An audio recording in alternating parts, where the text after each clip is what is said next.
Contraponto Profano.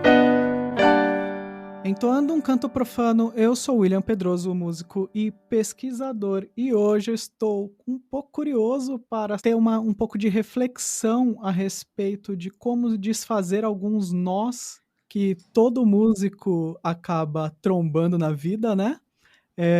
Não só músicos, mas em geral a gente vai falar de problemas de músicos aqui e de como fazer um planejamento para os estudos e de se organizar para conseguir atingir metas no sentido de desenvolvimento de repertório, de imaginar metas a curto, médio, longo prazo, aí, metas de repente de repertórios que tem que resolver rapidamente, para, por exemplo, vestibular, etc. E para falar disso, eu não vou falar disso sozinho aqui, está aqui comigo uma pessoa que fala bastante sobre isso, que já pensou muito mais sobre isso do que eu, acredito, pelos tipos de texto que eu vejo, de conteúdo que eu vejo dela nas redes. Está comigo aqui a Rosângela Rafaeli. Oi, gente. Estou muito feliz pelo convite, William. Fiquei honrada de poder falar um pouquinho mais sobre isso aqui com você no seu podcast. Parabéns pela sua iniciativa de fazer esse espaço de pesquisa, de reflexão para as pessoas, porque eu acho que falta muito na nossa carreira musical. E eu tenho prazer de estar aqui, quero falar tudo que eu puder, tudo que você quiser que eu fale também. Eba. Então, vamos lá. Vamos começar pelo seguinte. A Rosângela e eu fomos da mesma escola, né? Aqui em São Paulo, mas eu não conheço a Rosângela. Eu queria conhecer um pouco da Rosângela. Quem é você? Como você chegou na Unesp, por exemplo?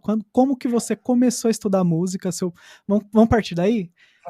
De onde veio o seu interesse por música?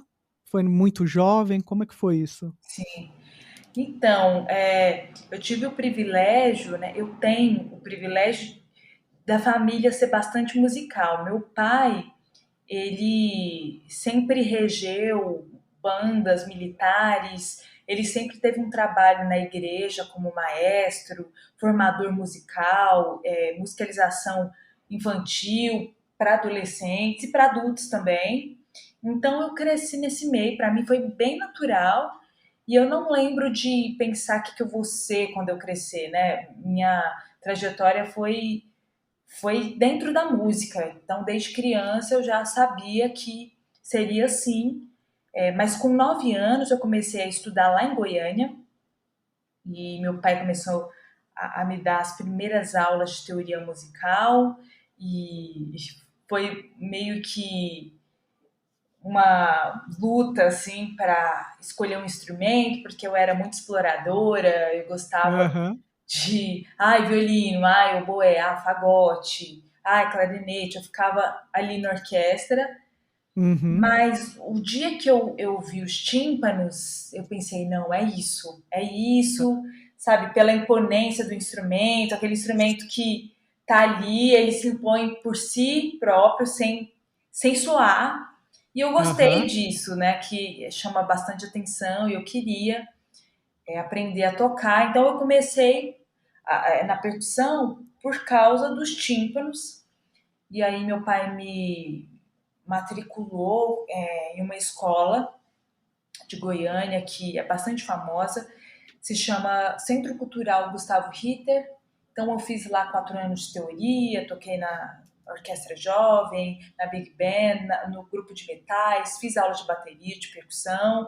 Então foi um início bem intenso na minha vida, em que segunda, quarta, sexta eu estava lá o dia inteiro, a tarde inteira. E Desculpa, na Big Band você tocava bateria ou você tocava percussão? não, O assim, geralzão, assim, o que você fazia lá? eu tocava percussão, fazia Aham, participações, mas tá. depois eu fui para uma outra escola que hoje se chama Centro Basileu França, que é uma escola profissionalizante mesmo. Aí depois que eu acabei esse momento inicial no Gustavo Ritter, eu fui para lá. Aí lá eu também tocava em uma orquestra jovem, que hoje é a Orquestra Jovem do Estado de Goiás, e lá também tinha uma big band, mas eu comecei a tocar bateria Então, em Goiânia, eu tive muitas oportunidades de fazer muita coisa, sabe? Aqui em São Paulo, eu comecei a me especializar mais, o que foi muito importante. Mas em Goiânia eu fazia bastante coisas, aí tocava na orquestra da igreja, cantava no coral, aquela coisa da formação musical, né? E quando um ano depois de começar a estudar música, meu pai soube que o grupo Piap estava em Goiânia e aí ele falou: "Ô, filha, eu tenho que te levar lá, você tem que conhecer." Quando eu cheguei lá na UFG, que é a Universidade Federal de Goiás, estava no auditório um monte de instrumentos, barimba, vibrafone, conga, muito instrumento que eu nunca tinha visto na minha vida. E os percussionistas lá do Piap, o John, e eu fiquei, nossa, eu fiquei encantada. E eu fiquei sabendo que a Unesp e o grupo Piap eram os melhores da América Latina, né? O curso era o melhor do Brasil e o grupo era o melhor da América Latina. Então, eu falei, então, se é o melhor, eu quero o melhor, pai. Então, eu com 10 anos, combinei com meu pai. Falei, pai, então, quando eu for prestar vestibular, eu vou para São Paulo. Ele falou, tá bom. E ficou. Realmente foi uma coisa que para mim ficou e ficou muito sério. Porque eu comecei a Aham. projetar isso. Falei, então, se eu preciso passar no vestibular, o que, que eu tenho que fazer? E eu comecei a buscar isso. Na época, não era fácil se conectar com as pessoas, né? Mas eu conheci um professor, o Edu Genezela, e aí ele me ajudou, mandava e-mail, teve paciência de me responder, falou, não, Rafa, calma, você está muito nova, você vai passar, eu vou te preparar. Aí eu descobri quem estudava lá, conversava, como é, o que, que eu tenho que estudar, o que, que eu tenho que entrar sabendo, o que, que vocês fazem lá dentro, como são os ensaios. E aí eu fui realmente revirar todo esse universo que era o Unesp, o PIAP, eu fiquei sonhando e me alimentando disso. Meu pai conseguiu uma bolsa para mim, uma escola super boa de Goiânia, uma escola particular, porque eu pensei, eu não vou passar se eu ficar estudando numa escola pública. Então, eu pensei muito no vestibular, porque as pessoas sempre falaram, olha, português, a peso 3, a prova do vestibular discursiva vale muitos pontos, e eu me baseei bastante nisso, porque em Goiânia, apesar de todas as minhas vivências, o nível não era muito alto e eu não tinha, por exemplo, tanto contato com teclados. Só tinha um xilofone na cidade inteira.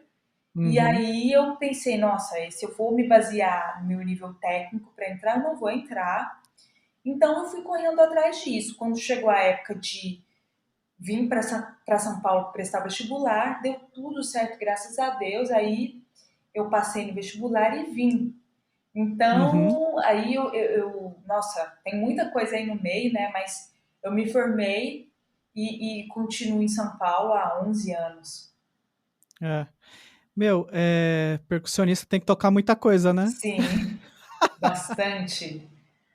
Tem que dominar muita coisa, cara. Nossa, é um volume de trabalho, assim, para conhecer o básico de cada instrumento e ter uma intimidade básica de cada instrumento já é um volume e uma intensidade de estudo muito grande, né? Sim, Seu objetivo de vida desde 10 anos de idade era vir tocar com a galera do Piap. A galera do Piap é realmente o pessoal sempre que tá fazendo repertório com um nível de excelência muito grande, cara. sim, Eu, como aluno, quando eu via sempre o pessoal do Piap lá fazendo alguma coisa, ou quando eu trabalhei como regente, tinha alguém do Piap, era sempre um pessoal super tava lá para resolver, né? Só tem elogios, assim, não consigo lembrar de nenhuma experiência ruim, não consigo lembrar de um concerto assim que eu não fosse, sentasse e não saísse impactado. sei. Então, o pessoal que dá o sangue na percussão ali É mesmo, né? verdade, mas sabe o que, que acontece? São muitos anos de tradição com uma direção impecável do John, né? Você fala isso e aí me vem à mente. As pessoas, elas vão pegando de geração em geração um certo tipo de comportamento. O John era um cara, assim, lá dentro, que além de gerenciar muito bem que cada um ia tocar. Ele ia ver as nossas notas bimestrais para ver todo mundo. A gente não tinha o direito de, por exemplo, repetir de ano, de tirar uma nota baixa.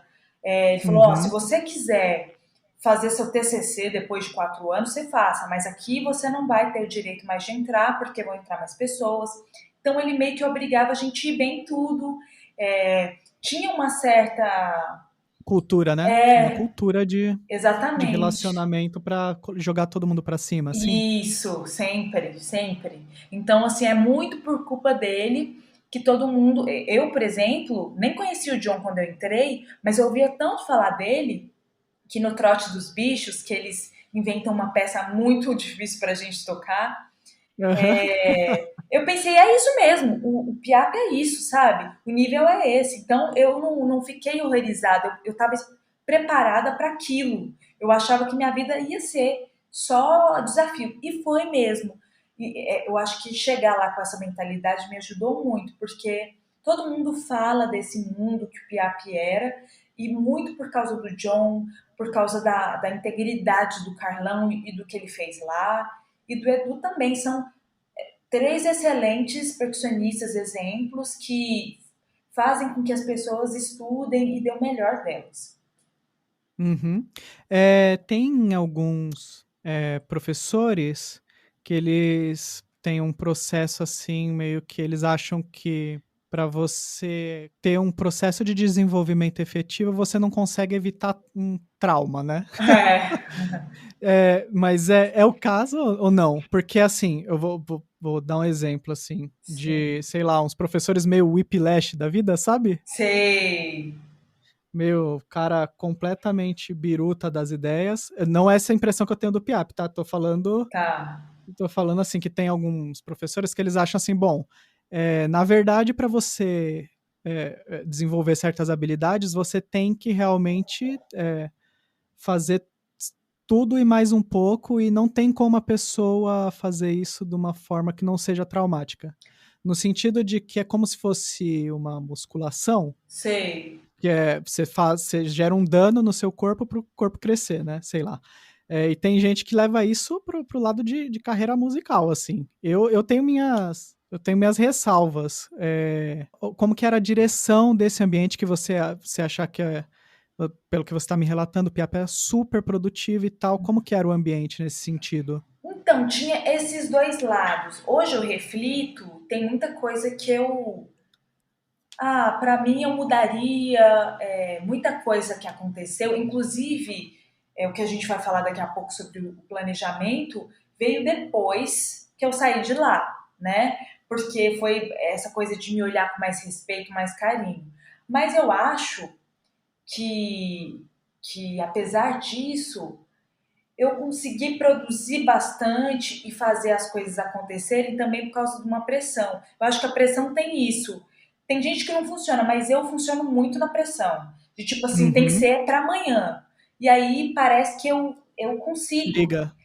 Eu ligo e dou um jeito de fazer. Eu acho que o que não fazia bem para mim lá dentro é que tinha muito esse sistema de comparação, né?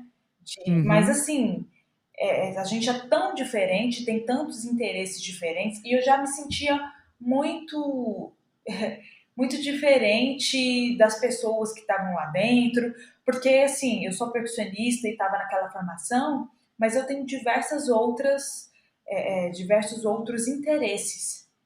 Então, Uhum. assim, isso não cabia muito lá dentro. Então, eu me senti inadequada e tal.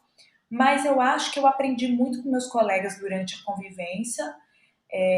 Eu aprendi que é trabalhar em grupo, que é administrar, sabe, seus problemas pessoais, até os problemas relacionais, em prol de um grupo, você ignorar os problemas para estar ali tocando junto, a convivência o tempo todo, a gente convive muito com as mesmas pessoas, isso às vezes não é Desgasta, né? desgasta. Mas assim, fora essa coisa da comparação, eu acho que os desafios que são diários ajudam a gente a crescer. Todo mundo sai de lá uma pessoa melhor, pelo menos, no mínimo.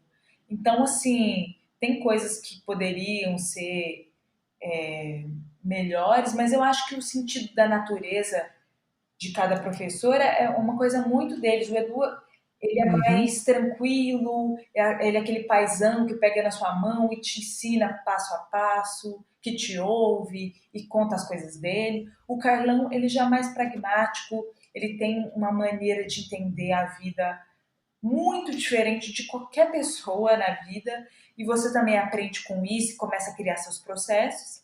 E o John é a pessoa da música, de vai lá e faz, de falar menos e fazer mais. E eu acho que a gente aprende muito, eu sempre aprendi muito de observar o que o John fazia, sabe? Essa coisa da direção musical, nos concertos, ele chegava, observava, fazia os comentários dele, e nessa a gente aprendia muito, porque existia muito essa coisa de a gente assumir no meio do processo. Quando você já está no, sei lá, terceiro ano, começam a acontecer coisas assim, Rafa, então você vai reger tal peça, você vai dirigir isso, você vai coordenar o primeiro ano. Lá tem muito essa coisa de ser regido, ser dirigido, dirigir e conduzir as uhum, pessoas. Você tem que ter esse jogo de cintura. Então não se trata só de estudar e de produzir, de tocar. É muito mais do que isso, sabe? É realmente uma lição para a vida. Você sai do PIA preparado para trabalhar em qualquer lugar. uhum. E quando você foi lá, fez o curso que você estava almejando e depois você pensou em continuar? Você foi fazer trabalhos em outros grupos musicais? O que você foi fazer? Ah, tá. Então, em 2011 eu entrei na Orquestra Experimental de Repertório. E aí, o que eu queria, né? Meu plano de criança era, depois da Unesp, fazer mestrado nos Estados Unidos. Para mim já estava certo. Só que no meu último ano foi muito, muito difícil, porque eu emendei muitas coisas. Eu fiz meu recital, o TCC, eu comecei a fazer aula de inglês para fazer o TOEFL naquele ano e comecei a fazer aula particular com um professor para fazer a prova do mestrado. Então, eu não consegui gerenciar tudo isso ao mesmo tempo. Eu fiquei muito mal assim no quarto ano, e fora isso, eu não tinha essa perspectiva de ir para fora porque eu não tinha dinheiro, né? Eu Uhum. queria ir para Nova York, queria estudar lá. Que Então, é o lugar mais caro. né? E todo mundo falava isso pra mim, então eu fiquei muito frustrada por causa disso. Eu pensei, por que eu não posso sonhar com mais caro, sabe? Aham. E acabou que aconteceu isso, eu saí, e nessa coisa do luto depois da faculdade, e essa coisa de ficar frustrada, eu fui descobrindo outras coisas que eu gostava de fazer, como cantar, por exemplo, e música popular. Eu comecei a fazer musical. E aí minha vida foi direcionando um pouco para esse lado.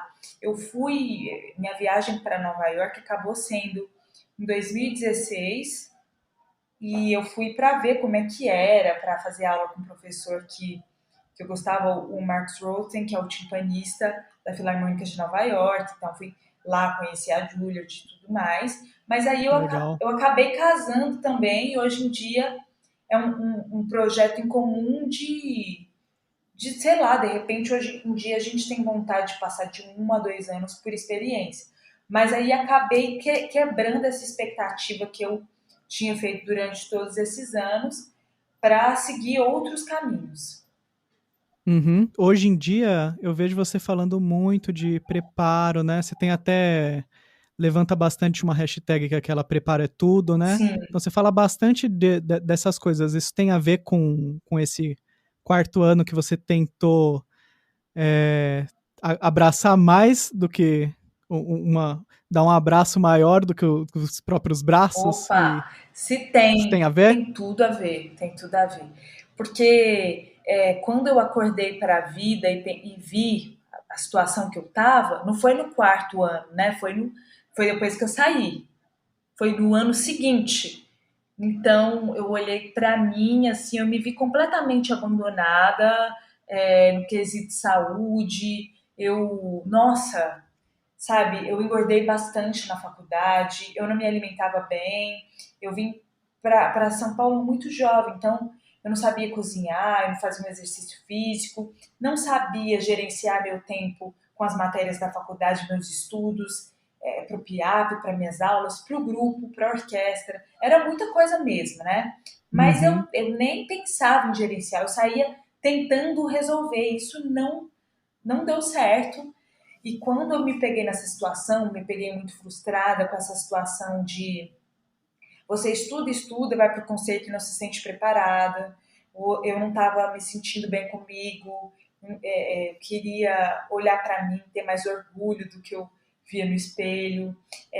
Eu queria ir para a aula sabendo que eu estudei e ia sair, porque eu me preparei bem.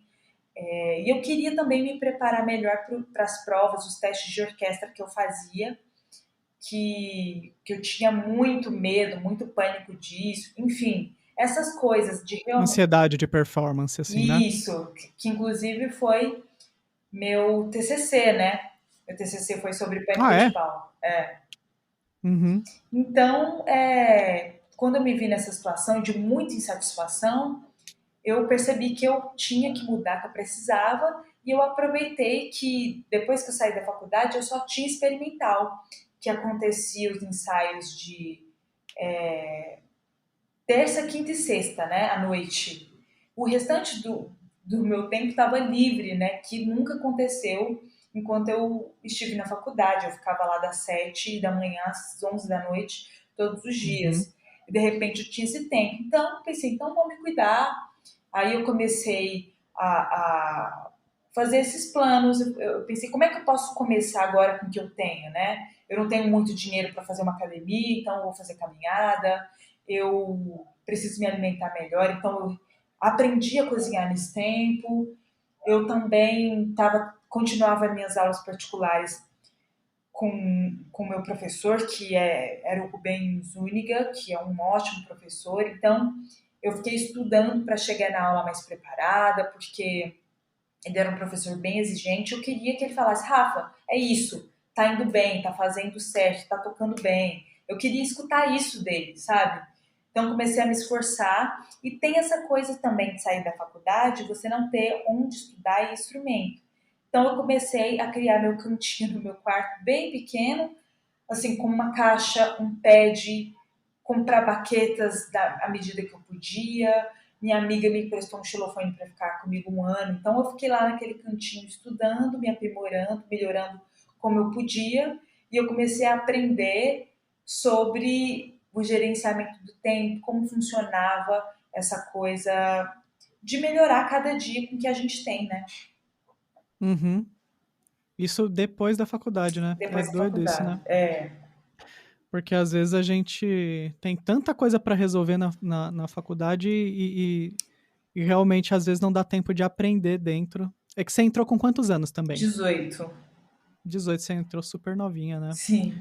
Daí às vezes não deu tempo mesmo, a vida não teve tempo Não, porque eu não de tinha ensinar, é maturidade complicado. de nada, entendeu? Uhum, Nem estava pronta para entrar os assuntos da própria faculdade, nem como pessoa. Eu acabei de sair da casa dos meus pais, que eu estava sempre protegida, para a vida, assim, para São Paulo, se vira, fala por você agora. Eu sempre fui tímida, eu nunca falava por mim, eu sempre fui aquela pessoa que era filha da Rose, filha do Wagner, irmã da Franciele. Eu nunca era uhum. a Rosângela Rafael. E aí eu comecei a ter que ser protagonista mesmo da minha vida. Isso foi novo para mim, sabe? Nossa, É, uhum.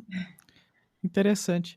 É, e daí, vamos começar a entrar aqui nesse assunto de manutenção de tempo e como a pessoa que está ouvindo, que de repente está, por exemplo, nessa fase que você tinha comentado, que todo mundo passa, né,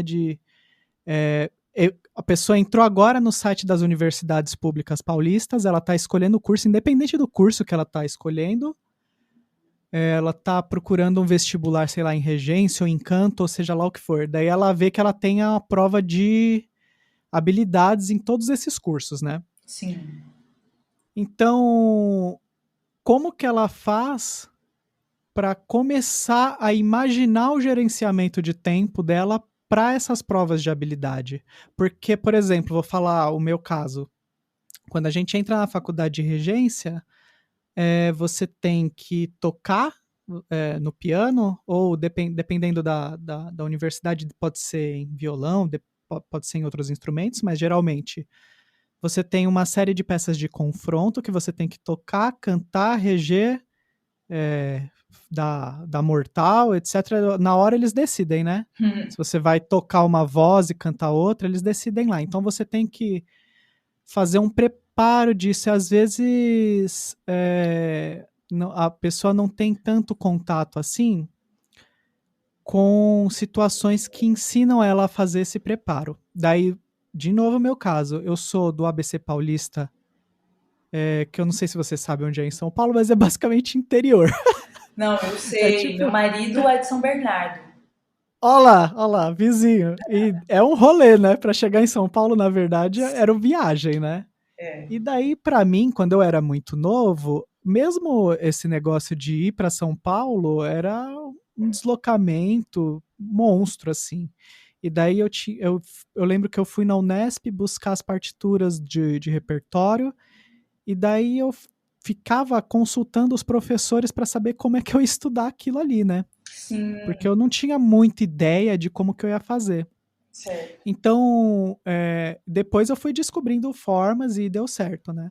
Mas como que você imagina um gerenciamento de tempo assim para uma pessoa que ela viu que ela vai ter que fazer a prova de habilidade, ela viu o repertório lá, e daí qual que é o próximo passo para ela saber que ela tem, ela conseguir criar um processo que ela chegue confiante no dia da prova, né? Que ela tenha certeza que ela sabe tocar aquilo, ou cantar, que ela, pelo menos ela sinta que ela fez o máximo que ela podia, etc, né? Bom, eu acho que antes do gerenciamento do tempo, tem algumas coisas. Ela precisa saber o que que ela já tem, né? Então ela pega lá a lista de coisas que vão cair na prova específica e ela olha se ela conhece aquela linguagem. Se ela não conhece, é preciso saber do que se trata, que nível que tá. Esse nível está muito acima de mim, é uma coisa que eu posso resolver em alguns meses. Então, saber do que se trata. Essa peça é o quê? Ela de qual compositor? Como é que eu toco isso? Quem toca isso bem? Quem eu posso procurar para me auxiliar? Porque eu acho que quando a gente está entrando numa prova assim da faculdade é tudo muito novo. E eu acho que faz muito bem se a gente procurar uma pessoa experiente que já passou por isso, que vai saber como dar as ferramentas para gente. Então, uma pessoa que vai falar: ó, você vai estudar essa peça assim, você vai dividir em frases, isso aqui é um flan, isso aqui é um drag, você estuda aqui, eu vou passar esses exercícios para você.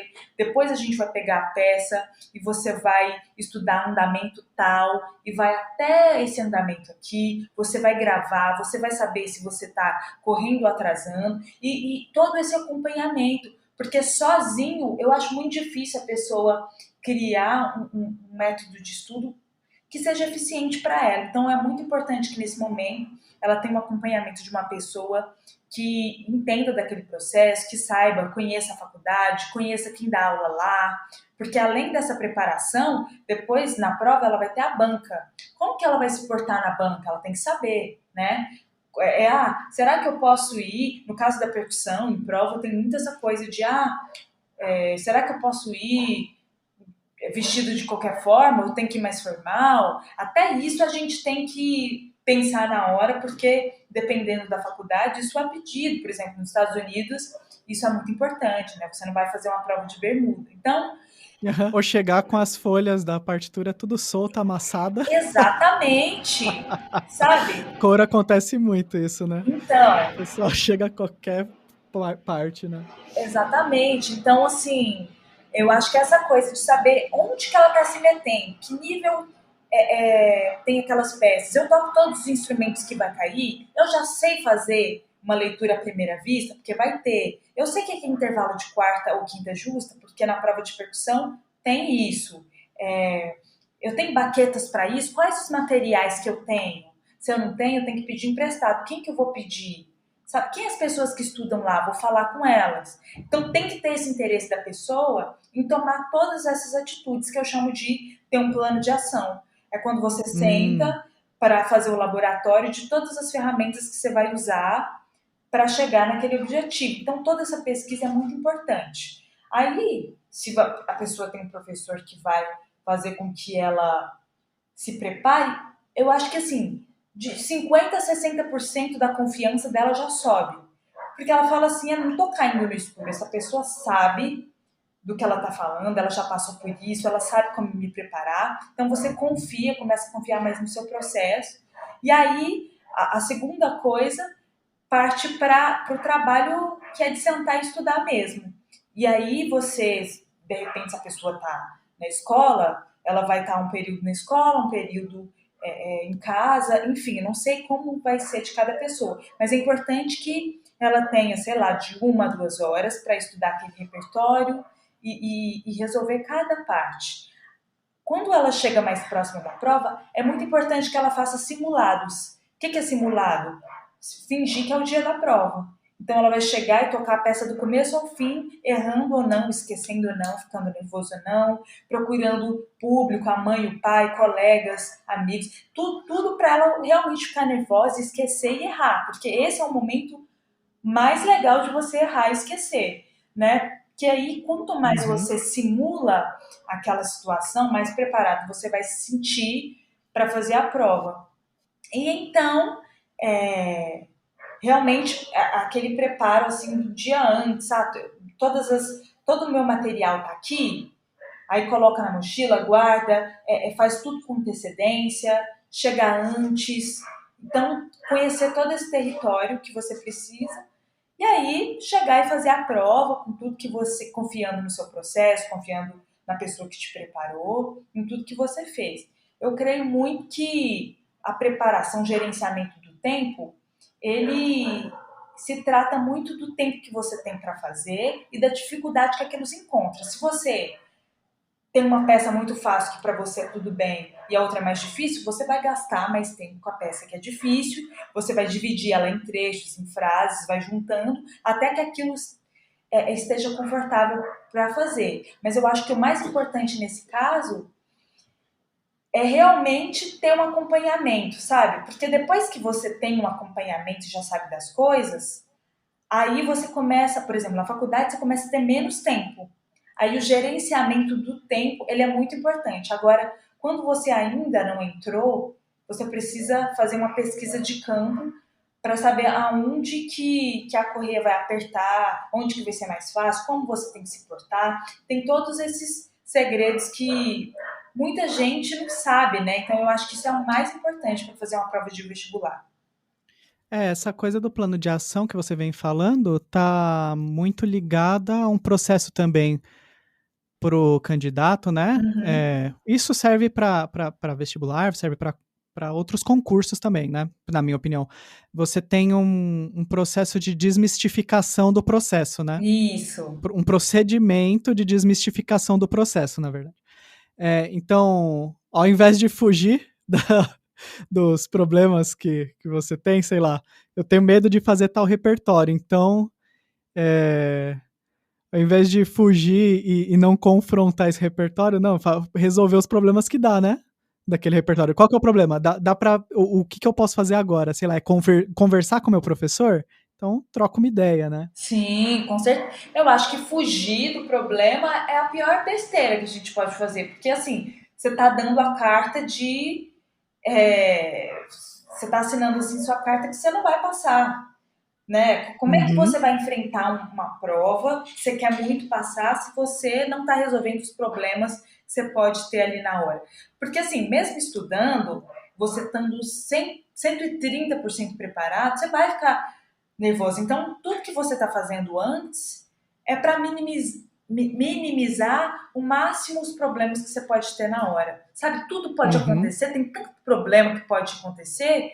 Então, o máximo que você puder tirar, essa é a ideia. Se você foge desses problemas, você vai enfrentar mais um monte que você nunca previu, nunca pensou que pudesse acontecer. Isso acontece muito nas provas, né? Prova é um negócio, sim, que só você fazendo para saber e sentir a emoção daquele momento e ter aquele problema naquela hora, você nunca imagina o que pode acontecer. Então, fugir é a pior arma que você pode usar.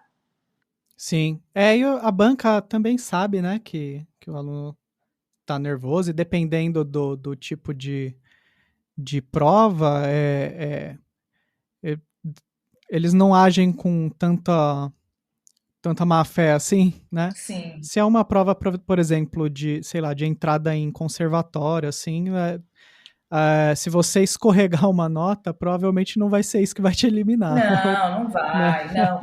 É tranquilo. Eu acho que é mais um comprometimento de seriedade mesmo, sabe? De olha, eu tô Sim. aqui, a coisa é séria e tal. É, não que você não possa errar na hora, você vai errar e tal, mas essa preparação que você realmente faz e leva a sério, isso muda sua mentalidade, sua postura frente à prova. É mais isso que eu tô Uhum. falando.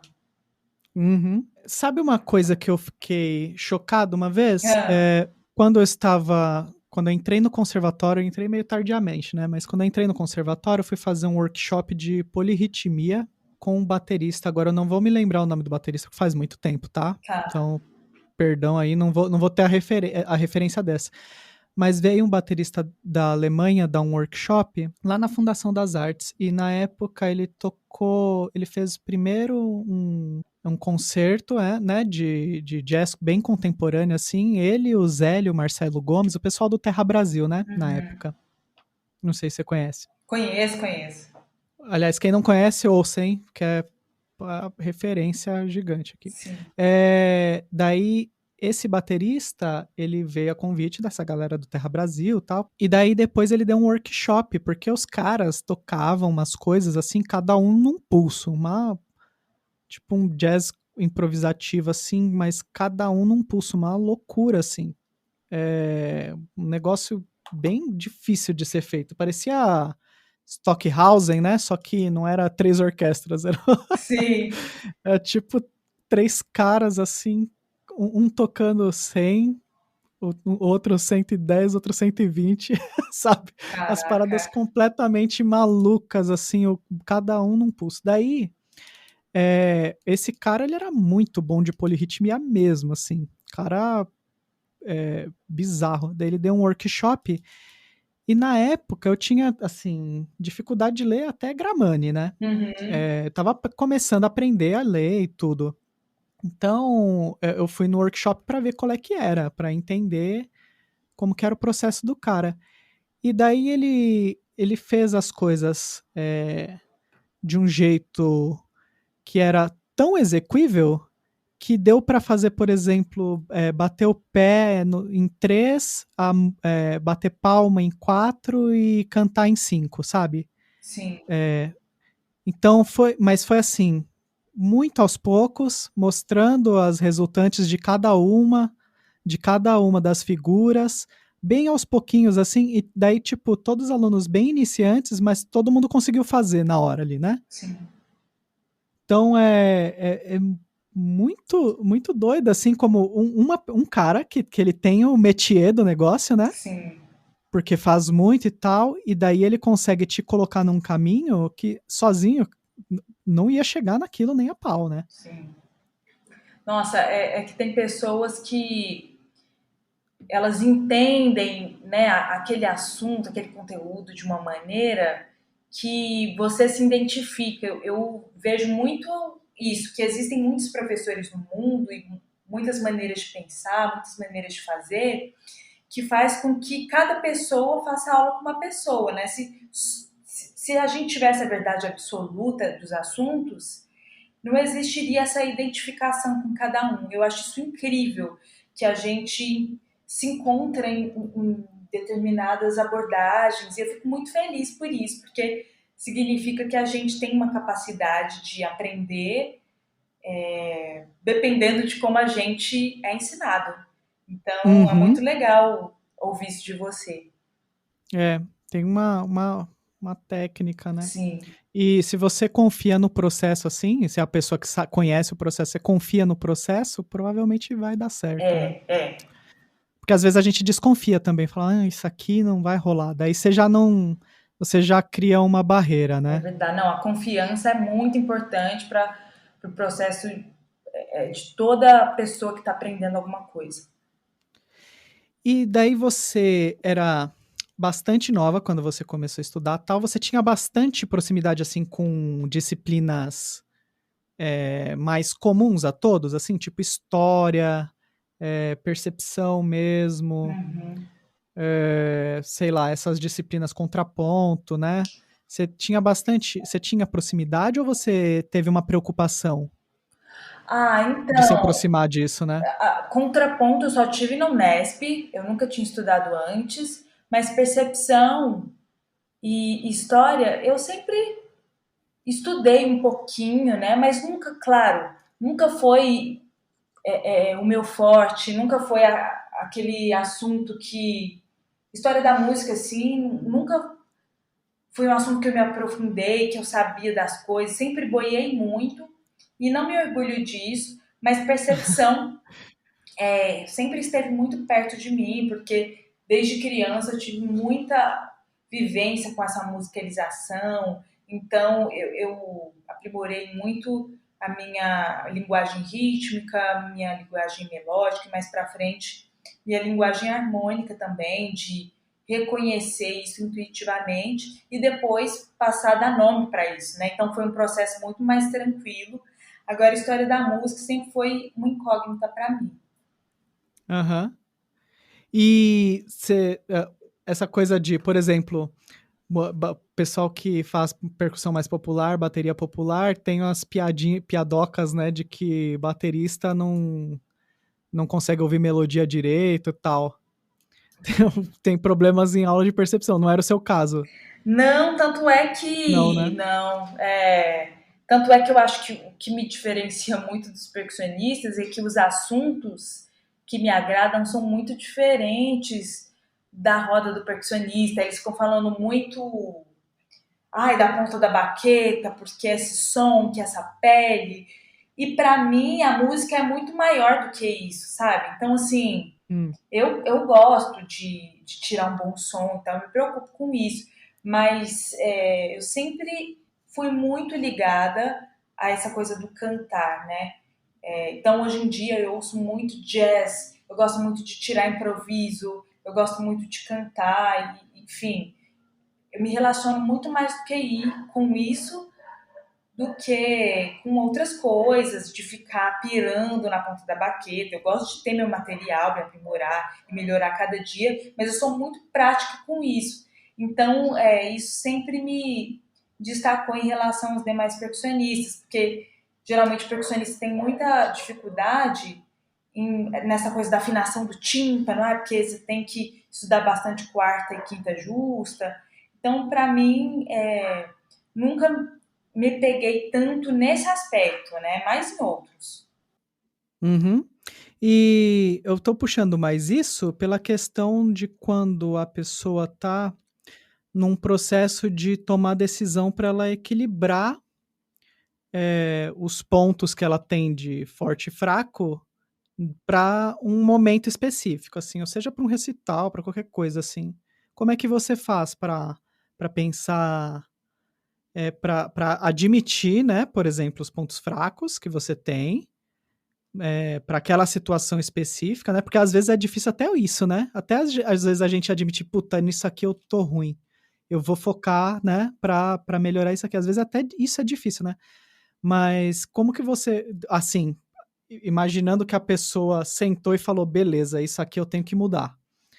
E ela sabe quais são os pontos fracos e fortes dela, como que você vê um processo de decisão assim de quanto estudar, quando vai se sentir seguro, porque às vezes a gente tem insegurança com algo, por exemplo, sei lá, tem algum problema, a pessoa tem que fazer uma peça romântica, uma barroca dela. Puta, romantismo eu sou ruim, cara. É, Daí ela sente que nunca tá boa aquela peça do romantismo às vezes, né? sim, Daí, puta, nunca tá bom, porque a pessoa tem dentro dela que ela não sabe fazer aquilo, às vezes, né? sim. Então, como que você diria pra pessoa ter algum tipo de parâmetro para ter um pouco mais de confiança nesse processo decisório, né?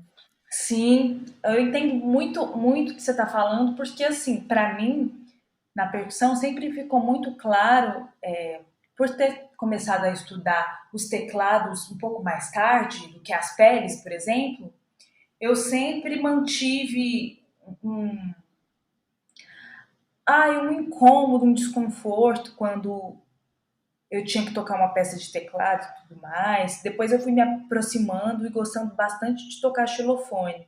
Mas, por exemplo, vibrafone e marimba não são instrumentos que, nossa, morro por causa deles. Geralmente, todo percussionista que começa a tocar, começa porque viu a marimba e ama a marimba. Não é meu caso. Então, eu sempre soube que essa dificuldade dos teclados estava presente, principalmente aqui, que existem grandes tecladistas em São Paulo, convivia no Piap também.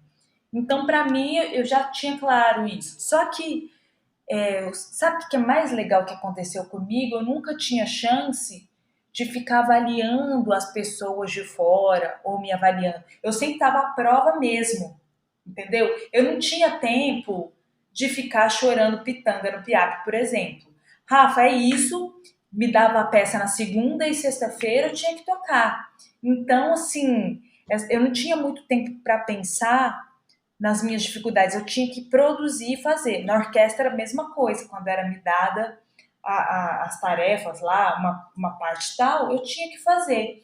Então, o PIAP sempre teve esse papel profissionalizador na minha vida, de entrar na sala, ficar repetindo, criar meus processos.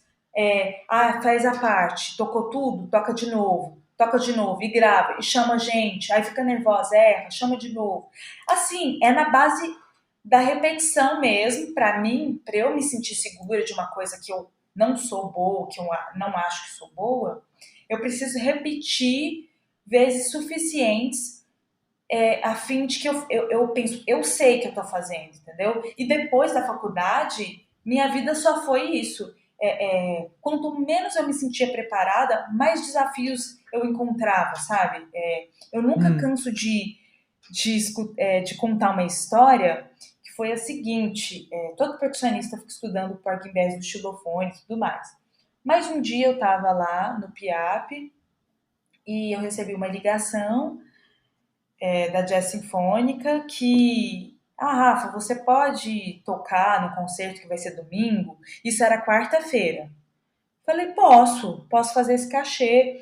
Quando eu cheguei lá, era o Parking Bass que eu tinha que tocar, sabe? Eu nunca tinha tocado Parking Bass com uma orquestra como a Jazz Sinfônica e de repente eu tava lá, naquele desafio. Aí eu não tive tempo de falar, nossa, mas é difícil, ou nossa, Aham. eu tô com medo. Não, é isso. Você tem essa oportunidade. Você quer ou não? Você vai fazer ou não vai? Então, assim, essas decisões práticas de vou fazer e vou enfrentar, eu acho que é a primeira coisa. E depois você precisa criar um processo que você saiba que você está seguro. Para mim, é de repetir, é de tocar, de dividir, tocar lentamente. Limpei tecnicamente, vou tocar no andamento. Estou conseguindo? Agora com uma câmera. Estou conseguindo? Agora com alguém aqui me vendo. Estou conseguindo? Agora com uma gravação. E eu vou fazendo isso incansavelmente, porque eu preciso me sentir segura. E não importa quantas vezes eu repetir, esteja cansando o ouvido das pessoas ou alguém. Ninguém pode falar para você que foi suficiente se você não acha que é, entendeu? Agora, essa Uhum. trava da gente sentir ruim em alguma coisa também é uma coisa que a gente tem que tratar. Sei lá, de repente a gente quer reconhecimento, validação de alguém. Às vezes isso pode resolver ao longo do tempo. Mas essa coisa de se sentir pronto, seguro, eu acho que são processos que a gente cria pra gente e só a gente sabe se aquilo está funcionando ou não. Então, é muito importante que venha de você e da sua criatividade em criar seus estudos. Uhum. Tem também uma questão que é de você procrastinar coisas muito difíceis porque você acha que você não vai conseguir. Eu estava ouvindo um podcast sobre síndrome do impostor, que é um podcast super famoso, né? Que é o Naruhodo. Que legal. E com um psicólogo e tal, e ele fez alguns programas sobre síndrome do impostor e tal, e tem...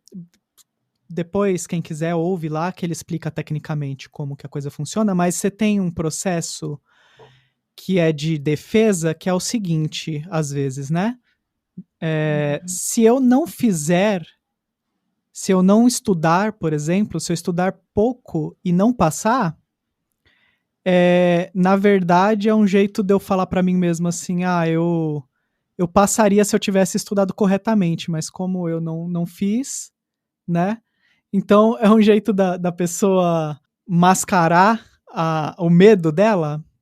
Então ela vai procrastinando as coisas, né? Porque ela, no fundo, ela acha que ela não é suficiente de qualquer forma, mas que ela tem medo dessa questão de toda a validação social que vai ter a partir dela passar numa prova e tal. Então ela fala assim: ah, bom, depois eu tenho uma desculpa, porque se eu tentar muito e não conseguir, tipo, se você estudar 8 horas por dia, chega lá e não conseguir, daí a pessoa pode não ela tenta evitar essa situação porque essa negativa seria muito mais pesada, compreende? Sim, claro. Aham. Muito louco, né? É. Sim. E daí como lidar com isso assim? Você já sentiu isso alguma vez na? Nossa, demais, demais. Assim, eu acho que cada pessoa tem um assunto que faz com que se sinta assim, né? Eu acho que o que acontece para mim, abrindo muito aqui, né, sendo muito vulnerável, eu acho que como eu fiz muitos processos de teste de orquestra e não passei, isso me deixou com um sentimento de muita inferioridade. Então eu tive esses altos e baixos de pensar, nossa, sou muito ruim, nossa, que vergonha de estar aqui. Às vezes vergonha de estar num ambiente e que estão os outros percussionistas, de achar que fulano acha isso de mim, que me olha assim, me olha assado. E eu acho que, sabe o que me ajudou muito com esse processo, assim, e desmistificou? O Percast foi um deles. Porque quando eu convidava as pessoas para ir lá e estava conversando, né, eu comecei chamando, claro, assim, eu sempre chamo pessoas que eu já conversei, que eu conheço, que eu tive uma certa convivência, porque a pessoa tende a aceitar. Então a pessoa fala, ah, Rafa, vamos lá, né? Não é uma pessoa X, assim, que geralmente não conhece seu trabalho. Então, assim, durante os episódios, as pessoas iam soltando coisas e eu falava, nossa, a pessoa falou isso de mim, mas então eu pensava outra coisa. Aí eu vi que eu inventava muita coisa do que as pessoas Uhum, pensavam de mim. E também aconteceu de eu falar, ah, então tá, então eu vou desistir desse processo de orquestra, de não vou mais fazer, nem vou tocar mais, tudo mais. E foi engraçado, porque foi um momento em que meu professor me chamou para fazer um cachê no Zesp. Aí eu falei, ué, mas agora que eu decidi, aí você me chama, aí assim, ficou confuso na minha cabeça. Eu falei, não, então eu acho que eu tô inventando algumas coisas para mim que não está condizendo. Então eu percebi isso. E aí ele falou para mim, né, ah, Rafa, eu acho que você precisa pesquisar um pouquinho sobre essa síndrome do impostor e tudo mais. Que é uma pessoa que me apoia muito e me faz, sabe, sentir essa validação, assim, eu penso, nossa, caramba, se esse cara falou, então eu tô tocando bem. Eu confio muito nele. Então, ele me ajudou muito nesse processo da síndrome do impostor, que é muito uhum, difícil de sair. sim. É complicado, né? Sim. Se autoavaliar com imparcialidade é muito Nossa, com difícil. Então, certeza. às vezes é bom ter pessoas que você confia para falar e pessoas que estão que podem contribuir, porque tem uns filha da puta também que te joga para baixo e fala, tá afim de te detonar, né? Ah, Não tô é falando vocês verdade. especificamente, eu tô até pensando em situações da minha vida, Não, assim, tudo bem. a pessoa falando, não, isso aí tá muito ruim, ou a pessoa te coloca numa armadilha, né, pra você passar uma vergonha na frente de uma orquestra, por exemplo. Então a Entendi. pessoa te Depois no dá uma off eu quero instrução. saber todos os nomes. Falo tranquilamente. A pessoa te dá uma instrução X, você vai lá, faz, e a pessoa na frente de todo mundo fala que você tá maluco, entendeu? Entendi. Então, às vezes acontece. Então você tem que realmente, eu acho importante se cercar de confiança, né? E as outras pessoas também acabam confiando em você quando você for falar, Ah, é. provavelmente, né? Com E certeza. vá e vão aceitar feedback também, né? Acaba acontecendo isso com o tempo.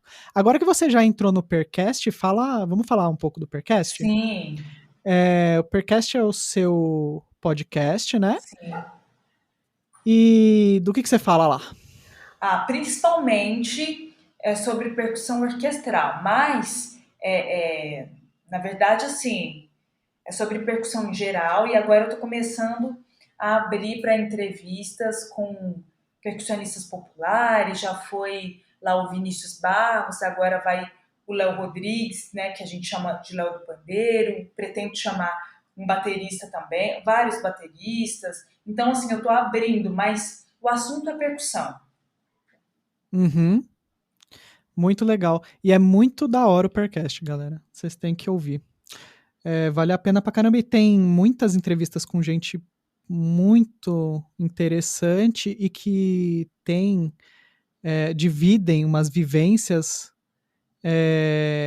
que você consegue se relacionar e entender algumas coisas da própria trajetória, às vezes também, e de todas essas questões às vezes cada um tem o próprio tempo e tal, e que ninguém tá sozinho, né?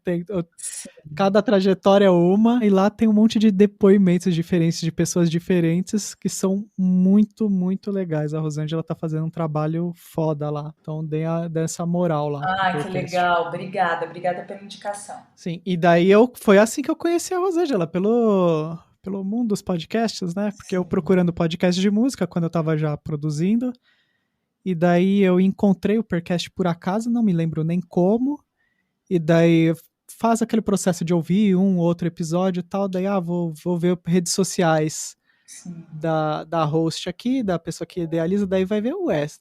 Era da Unesp, eu não lembro dela. Eu acho que a gente fez em momentos diferentes, né? Sim. Mas muito da hora mesmo. Tem bastante informação legal lá. Por favor, passa suas redes e vai falando aí o que você quiser, onde te encontrar, YouTube, ou que concerto que você vá dar, live, qualquer coisa que você quiser, o microfone é seu aí, a casa é sua. Yes. Bom, então tá, eu vou falar. Olha, eu tenho minha página que ela, ao mesmo tempo, pessoal e profissional, que é Rosa Rafa, sendo que o Rafa se escreve Rhafa. Então, Rosa Rafa, com esse H aí no meio.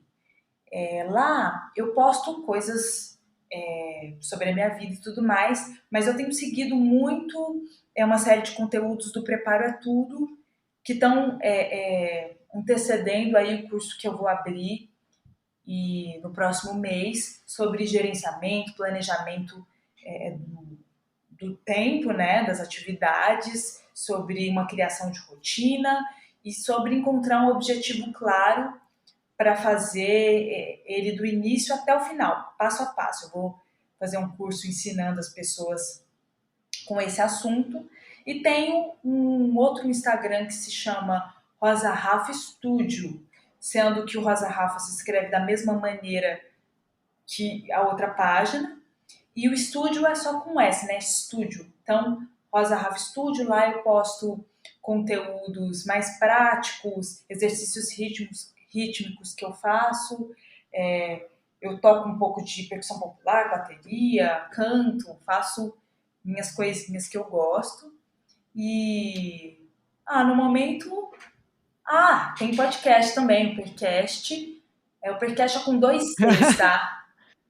E ele tá em todas as plataformas, como por exemplo Spotify, Apple Podcast, Rádio Público,